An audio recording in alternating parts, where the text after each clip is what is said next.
Welcome to Weekly Assault. I'm your host, Thor Parker. This week we'll go over some big events for September and get an inside look at the stories behind war stories. So let's go to the news.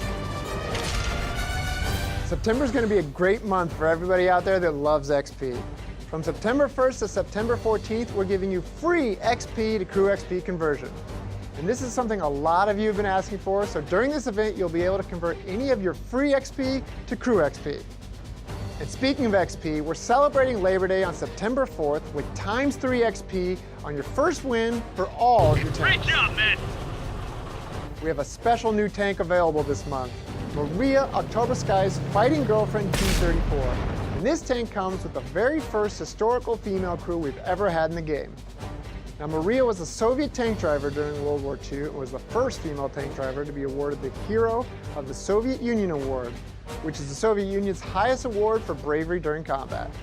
We've got a new Valor emblem available in the special emblem reel this month, and 100% of the net proceeds for the Valor Remembrance emblem will be donated to the National Desert Storm War Memorial Association.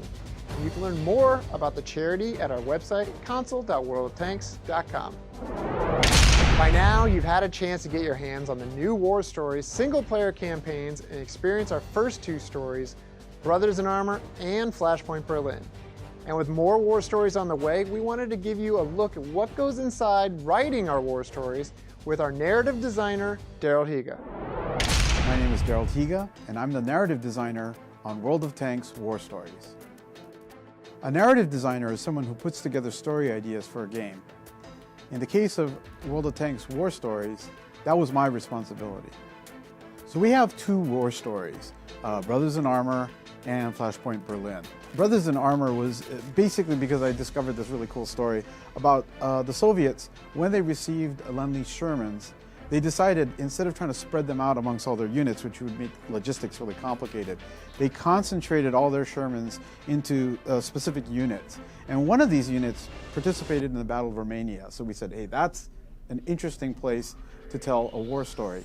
So we basically said, well, let's imagine that when they sent all these Shermans, that they needed to send advisors. And so that's kind of the basis of this story, where an American advisor who was a tank commander came along with this shipment of Shermans and was instructing the Soviet crews how to use the Shermans specifically. Now, honestly, these Soviet crews would have already been experienced in tank combat, but not specifically in handling the Sherman.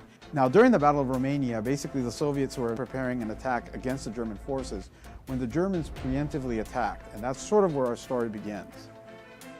The thing that I really like about alternative history is looking for those points in history where if something had just changed a little bit, what kind of consequences it would have had. So that's kind of the basis that we used for Flashpoint Berlin.